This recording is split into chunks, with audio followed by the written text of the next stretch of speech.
Hey, Oak77 here, bringing you guys a Frost Dragon guide for medium to high levels. Now, if you don't have a pack yak, you can use a War Tortoise, which is over a Terror Bird, of course. Basically, Frost Dragons use a combination of magic and range. Each one uses either magic or either range, it depends. So, prey switching helps save food, which I just packed my yak with 20 just in case. I usually rarely use food there because I use my enhanced Excalibur. Or you can soul split on the range ones.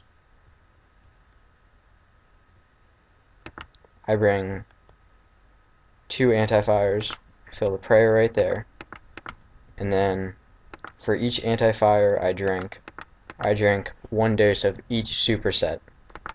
Now my trips are just under an hour, so I bring a total of 11 prayer pots. My computer's being really slow again. Now, a cannon, in my opinion, is a must. And that's just my opinion because if other people are there, it's less likely that you're going to get any kills. So, this is what my inventory looks like usually. And, of course, I bring a Ceradome Brew just in case. Don't forget any scrolls you want if you're using them. Now, ways to get there. I use Mudskipper Point in the Xanaris Fairy Ring book because that takes me the closest and is the quickest for me.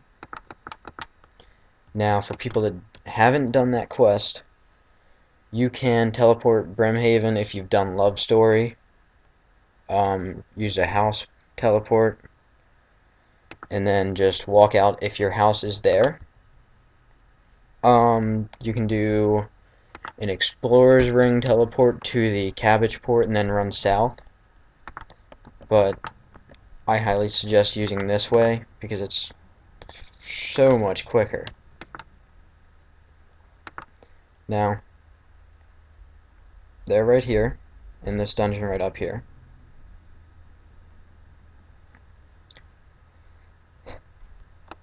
I'm not going to do a whole trip. I'm just going to show you guys approximately like a couple kills because I don't want my guides to be too long anymore because my first guide of the Green Dragons was horribly long at 14 minutes.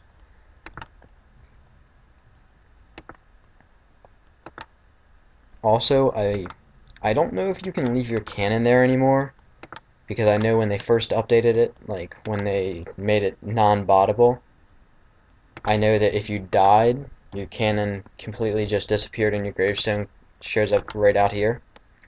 I know the gravestone still stays out there. I don't know about the cannon. I pick mine up anyway because I usually only do 1 hour trip at a time.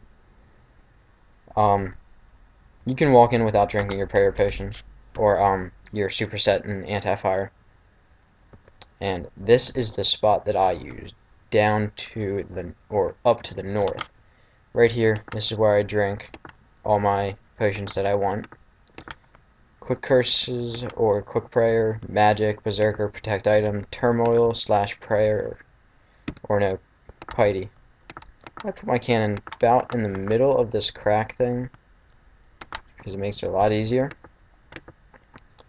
Then it gives you a wider range to actually kill the dragons. Now, you can see the difference in the attacks right off the bat.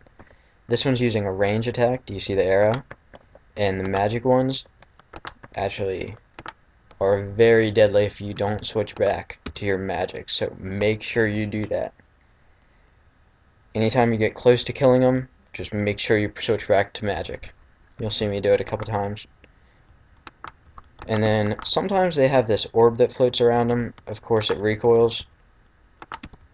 If you guys didn't know that by now, I use the enhanced Excalibur to counteract that attack. Usually if you run and fill your cannon, count to like 2 or 3, then run back and click on the dragon again, and usually you never get hit by that recoil after you do that.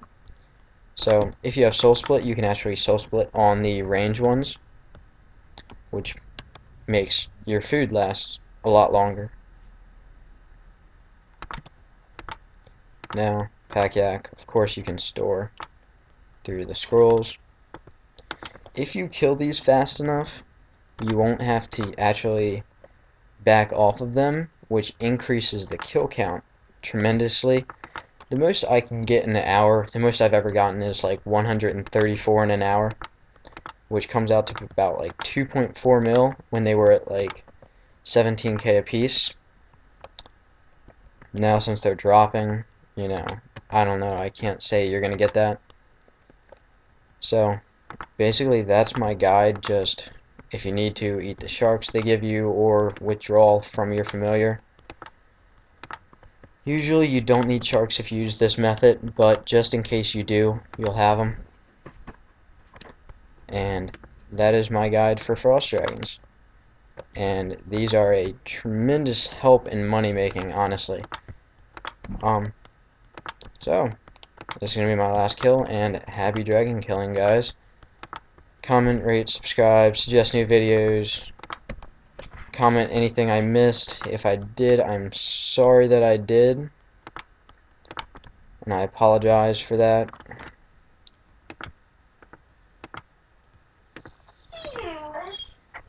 And that's my dog, guys.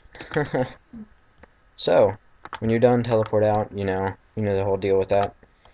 I use my house teleport because I usually stay until my prayer drops to the very least it can, or the very lowest I can stay there and not risk dying because of a magic attack. Blah blah blah, pray, teleport home to, well, you know what I mean. I go to Edgeville. Yeah. Yeah. Why does it smell funny in here? I don't know. I'm gonna let this room air out. It smells like dirty socks. Sorry, bro. Damn! Don't go in my room. That's what my sister's, well, my sister. So, that's my guide. Thanks, guys.